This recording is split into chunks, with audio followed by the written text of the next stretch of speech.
Hari Om. Vedānta Jñana Yajña. Shall we start with a gentle prayer?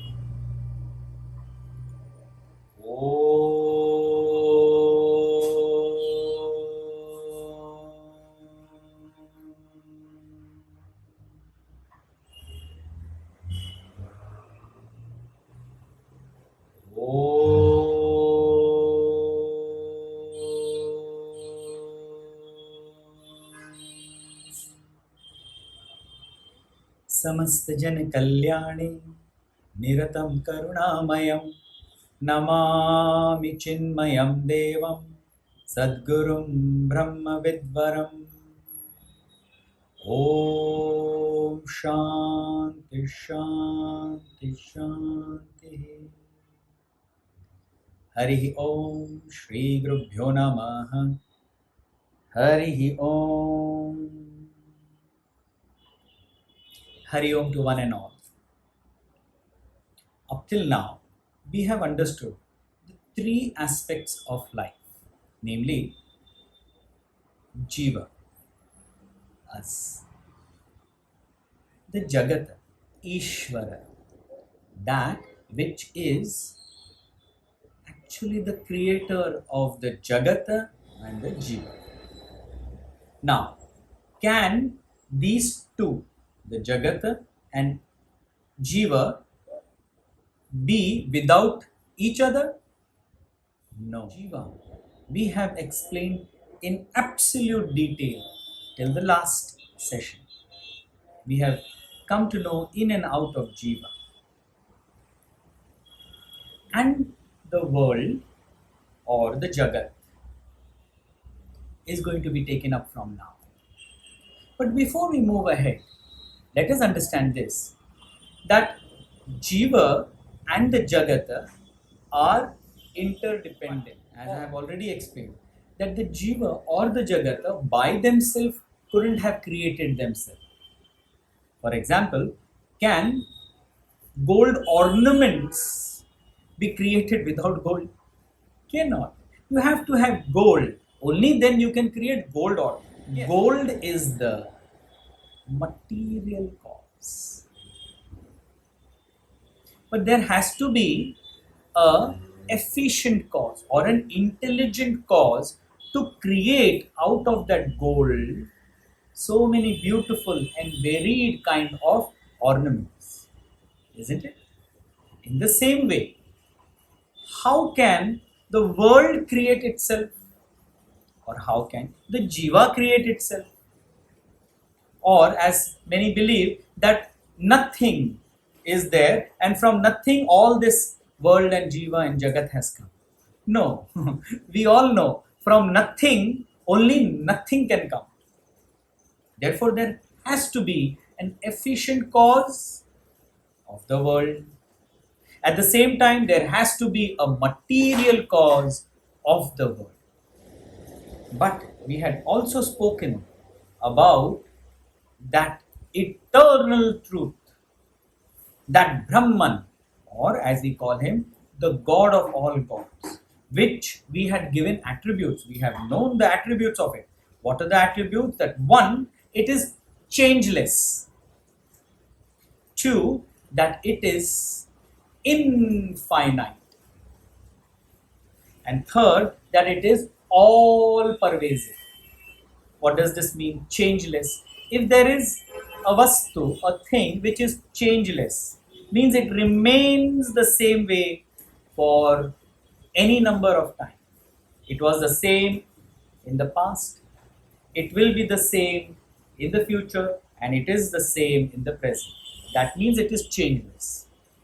One. Second, infinite. The word infinite itself means that it is only one. There cannot be many infinities. Infinite, the word itself explains everything, that like it, there is nothing else, there is nobody else, because there is nothing else. Infinite, one akela. Therefore, it is called Advaita. Dvaita means dual. Means not dual. That truth which is non-dual. Advaita, infinite. And the third, all pervasive. Having thought. If at all there is this world and we are there, which we are, in and through us all, that alone God is through, nothing else. So, that God, all pervasive God, which is in and through everything. When we say this, then how can something come out of that infinite? Something come out of which is unpartable? This becomes a paradox. This is a question which every intelligent thinking person should think. Vedanta at this point postulates, or rather gives out a beautiful new thought, a new word. That word is called Maya. It says Maya is that which what appears to be, but it is not.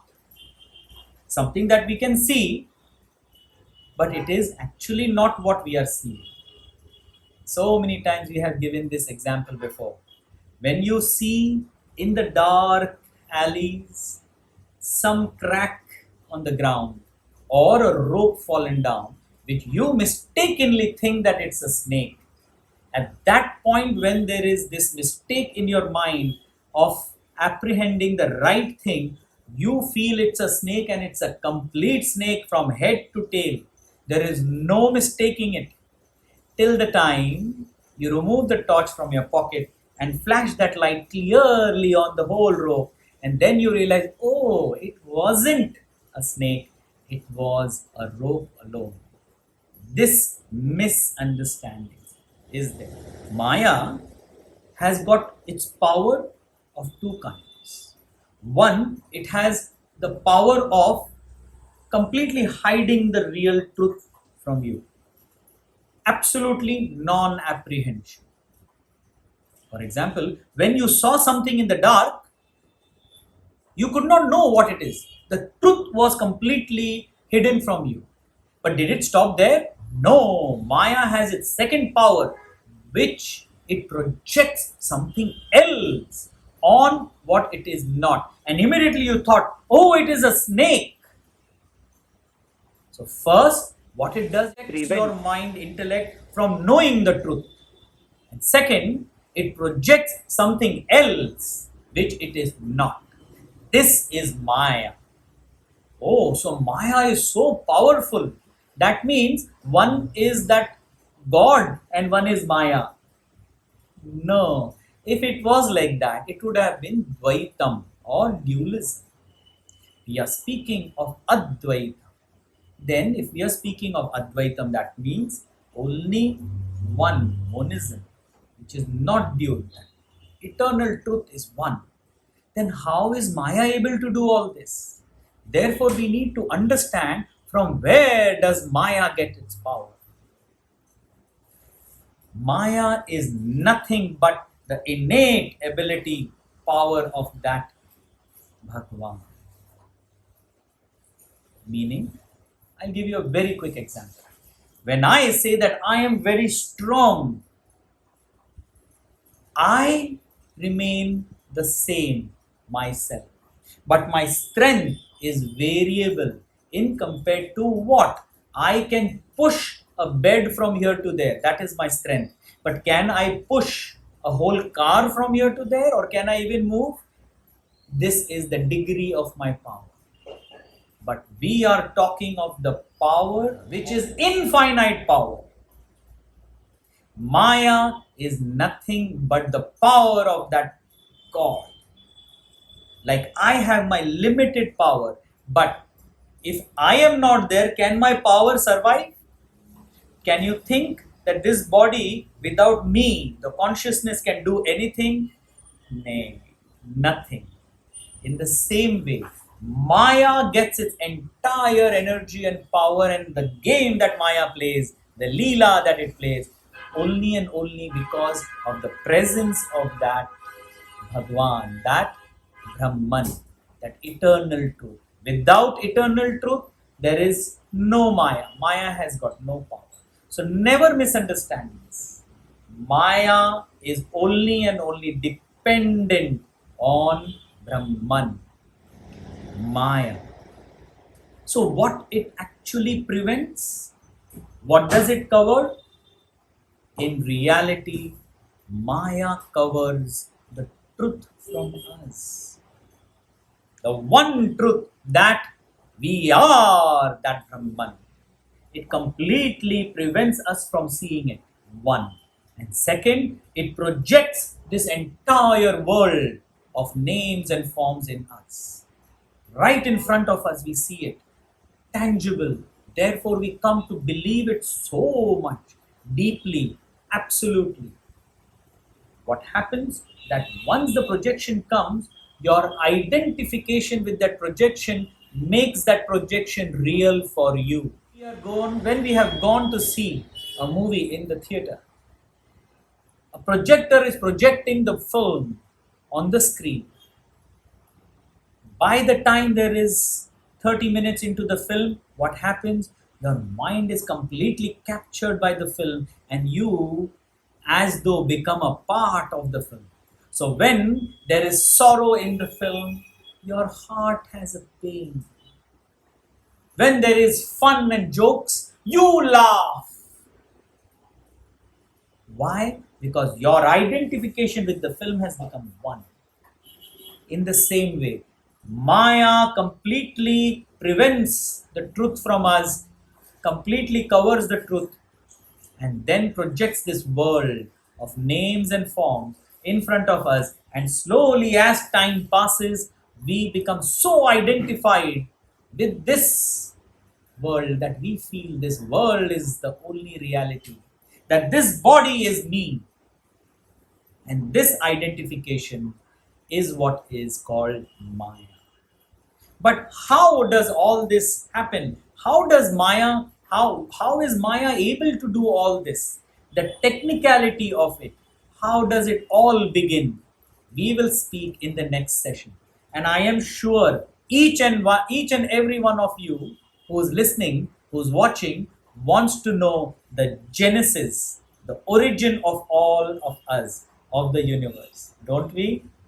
And if you have this query in you, next Sunday we are going to open up how the world has been created.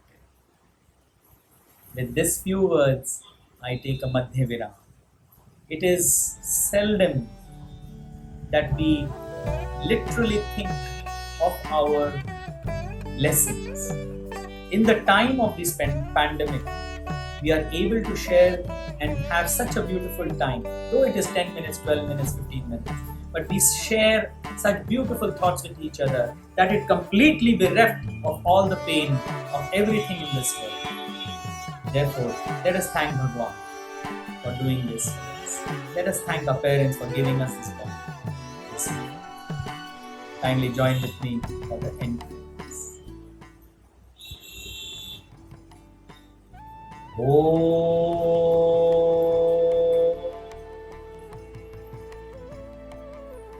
पूर्णमद पूर्णमिदं पूर्णात् पूर्णमुदच्यते पूर्णस्य पूर्णमादाय पूर्णमेवावशिष्यते।